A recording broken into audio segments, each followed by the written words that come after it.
Texting terms at unlock.com/SMS. Privacy policy at unlock.com/privacy-policy. Texting enrolls for recurring automated text marketing messages. Message and data rates may apply. Reply stop to opt out. Terms and conditions apply. For full details, see unlock.com/legal. Actor portrayal. Lisa, thanks for having me over. Your new kitchen is gorgeous. How'd you find the money to do it? We worked with this great company, Unlock. They help you unlock the future value of your home to get the cash you need today. So it's a home equity loan? No, it's not a loan at all. There's no monthly payments and no interest charges ever. And you can use the money however you want. We were able to redo our kitchen and pay off our credit card debt. Wow, Jack and I could really use this to finally pay off our old student loan debt. How do I get started? It's easy. Just go to their website.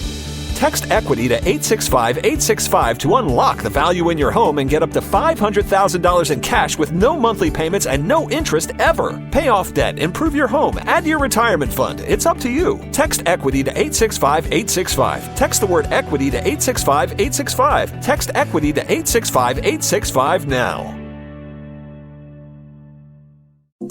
You know what it is. That's right. It's time to talk money with your money nerd and financial coach. Now, tighten those purse strings and open those ears. It's the Money Talk with Tiff podcast. Hey everyone, I am so excited because I have Maya Elious on the line, and she's a branding expert that is here to talk to us about reinventing yourself when you feel like you've outgrown your brand. So hey Maya, how are you? Hey, I'm doing well. Thanks so much for having me. Well, thank you so much for coming. So let's jump right in. First and foremost, how do people know, or what are some feelings people will have when they feel like they've outgrown their brand? Let's start there. Oh, definitely some feelings that they're going to have is really almost a little bit of resentment towards their business. Like they're just not excited about it anymore. I think people start to experience burnout, or that's how they would describe it. And I look at burnout really as misalignment, because I think a lot of people look at burnout and think I'm overworking or I'm working too hard. And I do agree with that in a sense, but I really think burnout is doing too much of the wrong work. Because when I think about doing work that I hate doing, like accounting and taxes and administrative stuff, I'm like, any minute longer than 5 minutes doing that and I'm burnt out. But if I spend 5 hours talking about brand strategy and messaging and reinvention, I feel so fulfilled because I love what I do. And so when you feel that feeling of burnout, or like you're overworking, or it feels like it's pulling teeth to come up with ideas for content, that's typically when you feel like, okay, I want to reinvent. I want to do something different. I'm not excited about my products and services. I'm not excited about the content that I'm posting. I'm not excited about showing up and serving my clients the way I was when I first started. So those are typically the signs that I look for. I see. And that sounds all too familiar with a few of the businesses that I've had before. Even with Money Talk with Tiff, for instance, just recently I thought about selling it because I'm just like, I just don't feel the oomph. But then I got my oomph back, which happens periodically. But what if there's people that just don't get their oomph back? What are some ways that they can either reinvent the brand, or what does that even look like? Yeah. Well, I think it starts off with being honest about what you're no longer excited about. And I think this is challenging for a lot of people, because especially if you've had your business for 5 years, 10 years or more, because you're looking at your business like, man, this is something that's carried me through. Like, it brought me through a hard season. It helped me financially. It allowed me to expand my impact and help a lot of people. And so it's hard to say that something that was so pivotal in our lives at one point is something that we no longer desire to carry into the next season. But it is very important that we are honest with that. And it doesn't mean that you don't have appreciation for what you have built. So I think it's important to understand that wanting to do something different doesn't mean that you lack gratitude. It just means that you have evolved. And so allowing yourself to actually grow, allowing yourself to actually evolve and honoring that growth, congratulating yourself on that growth, realizing I'm supposed to grow. I'm not supposed to do the same thing every single day until the day that I die. I've had losses, I've had lessons, I have experience, I've learned so much more. and I deserve to evolve. So I think that's the very first thing. The second thing that I would recommend people do is then look at every part of their business and consider, well, what are some of the things that I actually still do enjoy? And not the things you want to hold on to out of it being in a comfort zone, but the things where you're like, I don't maybe like talking about this category or this topic anymore, but I still enjoy creating digital products.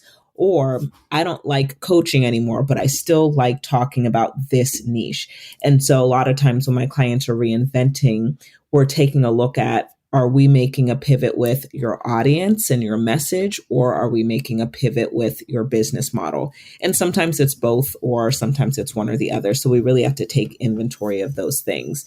And then once you get clear on that, setting a clear plan and a vision of, if I could run my dream business based on the man or the woman that I am now, here is what it would look like. And you write out your ideal client, what your offers are, what your desired business model is going to be, what your revenue goals are, and then you start reinventing from that place. Gotcha. Now, what if we are talking to someone where their brand, they feel like their brand is them? Like this is their baby. It's tied to their identity. I know this is something that I had struggled with at first, with the brand called Money Talk with Tiff. It's like, okay, who else is Tiff? People would be connected to Tiff. But if people were in that type of situation, what are some strategies or some things if they are interested in reinventing themselves in the brand? Yeah.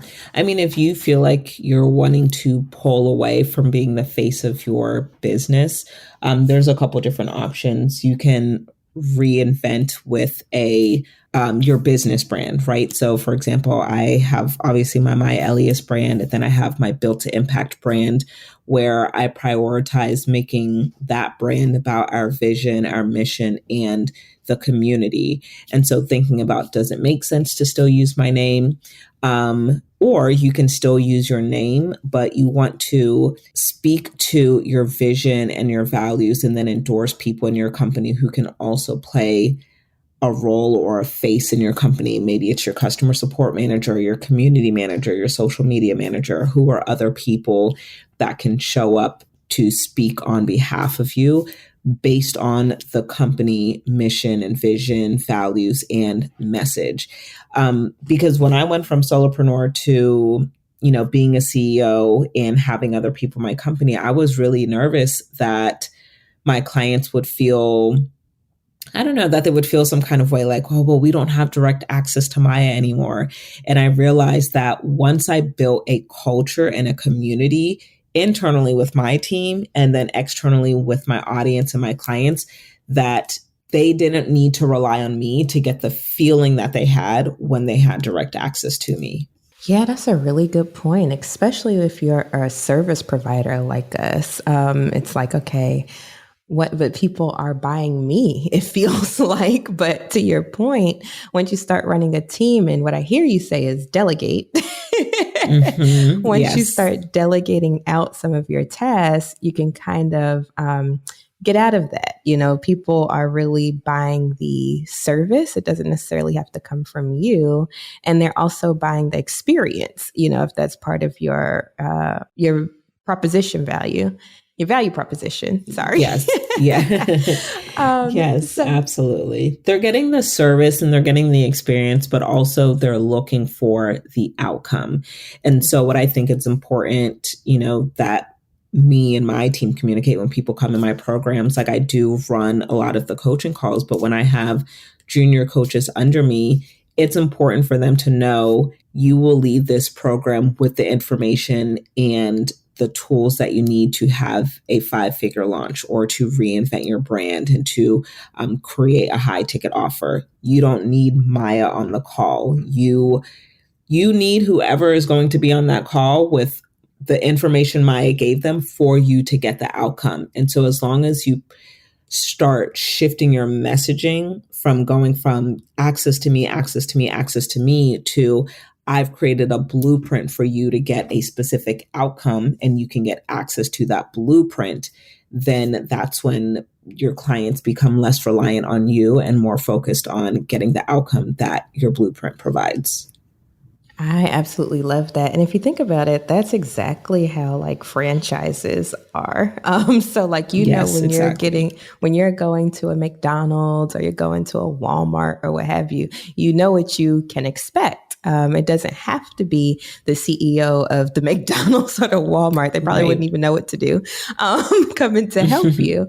So I love that you put it like that in a way that small business owners can understand, because a lot of these big businesses use the same principles. We just do it at a smaller scale. Exactly. I think an example that could be relatable for everybody is even thinking about Financial Peace by Dave Ramsey.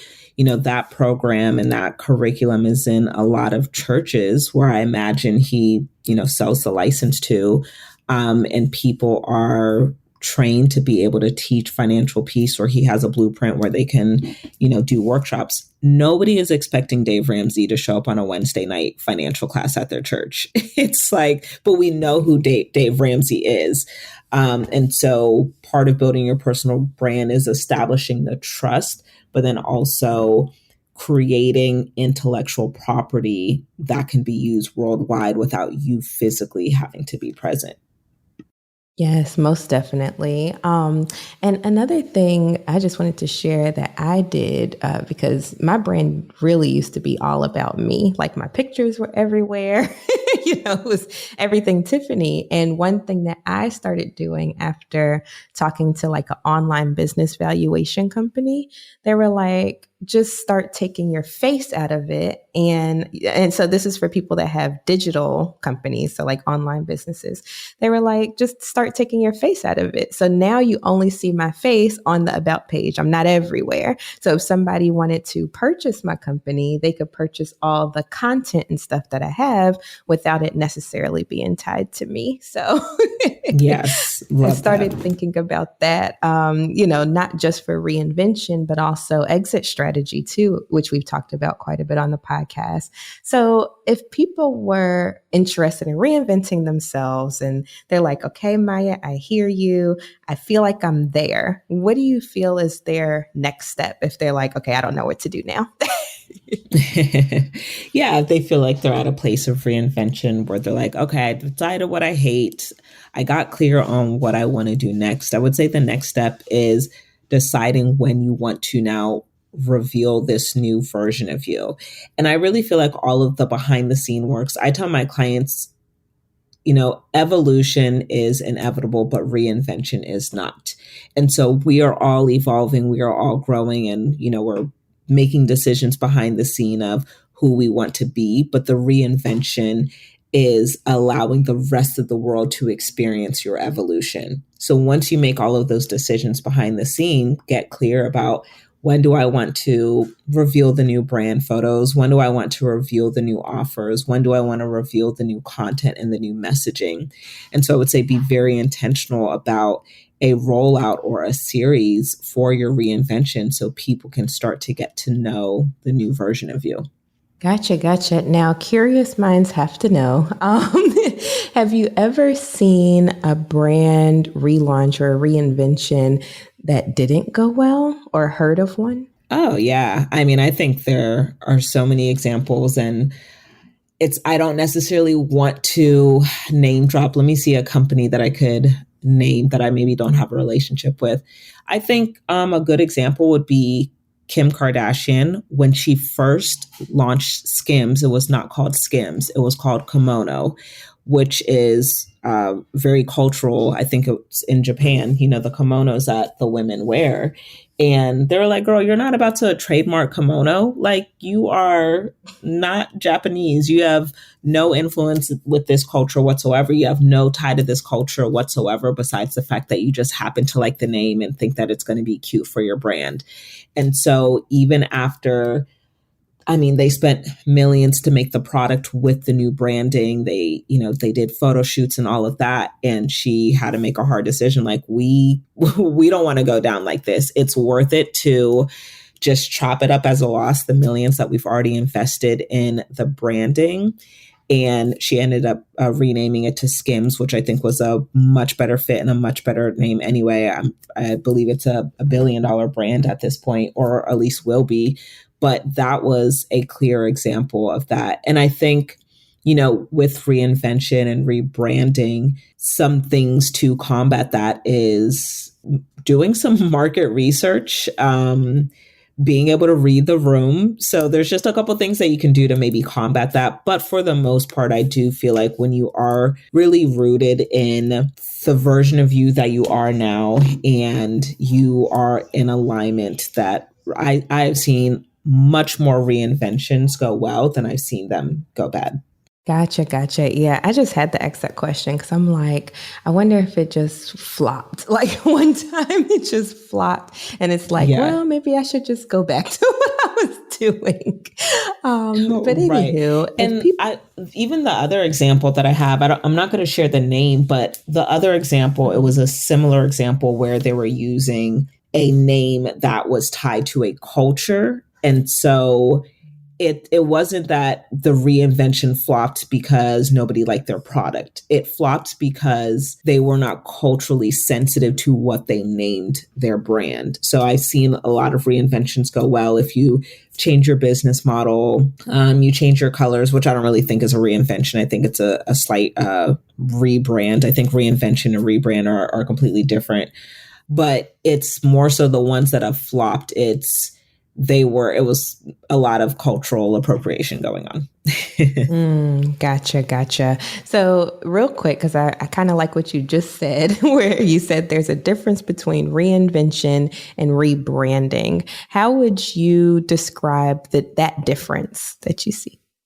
Yeah, I mean, typically what I see when people are rebranding is they are bored with their fonts and their colors. They don't like how their brand looks aesthetically. And so they want new photos, they want new fonts, they want new colors, they want their brand to look more visually appealing, which I think there's nothing wrong with that. I think rebranding is a part of the reinvention process, but it's not the whole process. When I look at reinvention, I go beyond the aesthetics and I go down to what is it that you want to accomplish in this next season? What is the type of impact you want to have? What's the type of money you want to make? How do you want to feel when you wake up every day and know that you are the CEO of this company? What are the offers that we want to sell? What are the price points? So it's going so much deeper into the foundational pieces of the business and the heart of the business, not just the visuals. So if people were interested in learning more about you or interested in a rebrand or a reinvention,